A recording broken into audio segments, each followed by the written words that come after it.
வணக்கம் நண்பர்களே. இந்த தேநீர் நேரத்தில் தொடர்ந்து உங்களை சந்திப்பது மகிழ்ச்சி.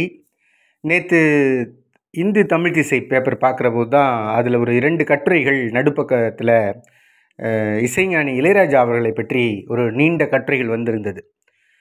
அப்போ தான் தெரிஞ்சது ஜூன் 2 இளையராஜா அவர்களுடைய பிறந்த நாள் அப்படின்னுங்கிற போது மகிழ்வாக இருந்தது. அந்த கட்டுரை ரொம்ப அருமையாக அவருடைய வாழ்க்கை விஷயங்களை, அவர் தொட்ட உயரங்களை எல்லாம் ரொம்ப அழகாக அந்த கட்டுரையாளர்கள் எழுதியிருந்தாங்க. ஒரு கிராமத்திலிருந்து வந்து, ஒரு எளிய குடும்ப பின்னணியில் இருந்து வந்து இசையினுடைய உச்சத்தை தொற்றிருக்கிற ஒரு மனிதராக இசைஞானி இளையராஜா அவர்கள் இருக்கிறார். ஒரு 1000 படங்களுக்கு மேல் ஏறத்தாழ திரை இசை மட்டுமே அமைத்திருக்கிறார். ஏகப்பட்ட பாடல்கள் வழங்கியிருக்கிறார். அதெல்லாம் விட எனக்கு ரொம்ப பிடித்தது, இந்த சமீபத்தில் அவர் வந்து இந்த சிம்பொனி இசை, அந்த உயரத்தை தொட்டார் பாருங்க, அதுதான் இருக்கிறதுலே உயரமான விஷயமாக நான் கருதுகிறேன். ஏன்னா அந்த மிக பெரும் ஜாம்பவான்கள், இசை ஜாம்பவான்களே தயங்குகிற ஒரு இடம் அந்த சிம்பொனி இசை என்பது. அந்த சிம்பொனி இசையே ஒரு ஏறத்தாழ 30 நாள்லேயே நான் தயார் பண்ணிட்டேன்னு சொல்கிறாரு. ஒரு 80 வயதுக்கு மேற்பட்ட ஒரு மனிதர் அதை போய் அந்த மிகப்பெரிய மேடையில் வெளிநாட்டில் வாசித்து அந்த சாதனையை படைத்து வரார் அப்படின்னுங்கிற போது நமக்கெல்லாம் மிகப்பெரிய பெருமையாக இருக்கக்கூடிய ஒரு மனிதராக அவர் தெரிகிறார். அது மட்டுமல்ல, நான் கூட ரொம்ப நாளைக்கு முன்னாடி நினச்சி பார்ப்பேன், எங்கே பார்த்தாலும் காரில், பேருந்தில், எல்லா இடத்துலையும் அவருடைய பாடல்கள் கேட்குறது. எல்லாரும் வந்து இசைஞானி இளையராஜாவினுடைய பாடல்களை கேட்காம இருக்க முடியாது. தூங்குன்னா கூட அவர் பாட்டு தான், எந்திரிக்கினாலும் அவர் பாட்டு தான், ரொம்ப அவரை ஸ்லாகித்து பேசுவதை நான் கவனித்திருக்கிறேன். அப்போ இது என்ன இப்படி சொல்கிறாங்களே அப்படின்னு சொல்லி நானும் ட்ரை பண்ணுவோன்னு சொல்லிட்டு என்னோடய காரில் வந்து அவரோட பாடல்கள் கொஞ்சம் வந்து ரெடி பண்ணி என்னோடய பென்ட்ரைவில் போட்டு தொடர்ந்து கேட்டு பார்த்தேன். அப்போ தான் எனக்கே ஆச்சரியமாக தான் இருக்கிறது. இவர் ஒரு மியூசிக் தெரப்பின்னு சொல்லுவதைப் போல் அவருடைய இசை வந்து ஒரு மயக்கத்தை, ஒரு மந்திர ஜாலத்தை செய்யுது அப்படிங்கிறது உண்மைதான் அப்படிங்கிறத நானும் கூட அனுபவபூர்வமாக உணர்ந்தேன். அப்படிப்பட்ட இன்னைக்கு வந்து ஒரு கோடிக்கணக்கான ரசிகர்களால் கொண்டாடப்படுகிற ஒரு மகத்தான இசைக்கலைஞராக இளையராஜா இருக்கிறார். பலர் வந்து அந்த கட்டுரையாளர்கள் கூட சொல்லியிருப்பதை போல அவருக்கு இன்னும் கூட இந்திய விருதுகள் கிடைச்சிருக்கு.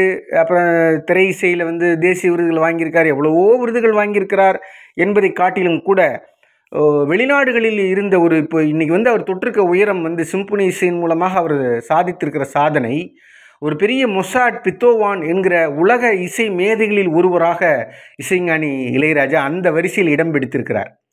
அப்போ மிகப்பெரிய அளவில் இன்னும் அவர் கொண்டாடப்பட வேண்டும் என்கிற அந்த இடத்துக்கு அவர் வர வேண்டும். அப்போ தமிழர்கள் அல்லது தமிழ் சமூகம் இன்னும் அவரை கூட இப்போது இருப்பதை விட இன்னும் உயரமாக கூட அவரை கொண்டாடக்கூடிய தகுதி படைத்தவர் அப்படின்னு நம்ம பார்க்குறோம்.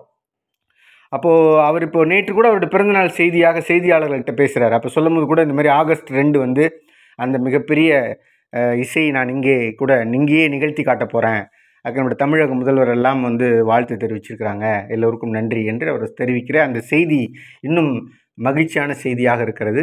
ஆகவே இப்படிப்பட்ட இசை கலைஞர்கள், இவர் இசை கலைஞர்ன்றதை விட இசை ஞானி என்பதை விட ஒரு மிகப்பெரிய இசை மேதை நம்முடைய தமிழ் சமூகத்தில் ஒரு தமிழராக பிறந்து ஒரு எளிய குடும்பத்திலிருந்து வந்து இன்றைக்கு இவ்வளவு பெரிய, அவருக்கு தெரியாத இசை நுணுக்கங்களே இல்லை என்று சொல்லுகிற அளவுக்கு எல்லா இசையிலும் அவர் வந்து உயரமான ஒரு இடத்தில் இருக்கிறார் அப்படின்னு நம்ம பார்க்குறோம்.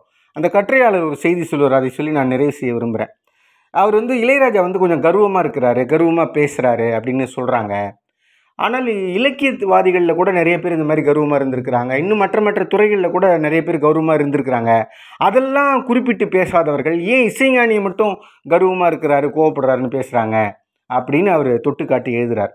யோசித்து பார்த்தால் உண்மையாகத்தான் இருக்கிறது. அப்போது ஒரு எளிய பின்னணியிலிருந்து வந்து ஒரு மனிதன் இவ்வளவு உயரத்தை தொடுகிற போது அதை பொறுத்து கொள்ளாதவர்களும் இருக்கத்தான் செய்கிறார்கள் அப்படின்னு நம்ம பார்க்க வேண்டியது. அது இந்த உலகத்தினுடைய மனித குணத்தினுடைய இயல்பு.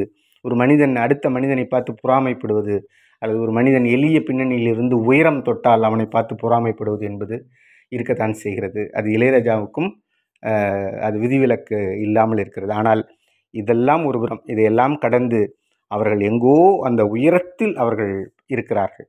இசை என்கிற அந்த உயரமான பீடத்தில் அவர் இருக்கிறார். அவர் கொண்டாடப்பட வேண்டியவர். உலகளவில் ஒரு இசை மேதை வரிசையில் இடம் பிடித்த அந்த மனிதரை நாமும் பிறந்தநாள் வாழ்த்துக்களோடு பாராட்டுவோம், வாழ்த்துவோம். நன்றி, வணக்கம்.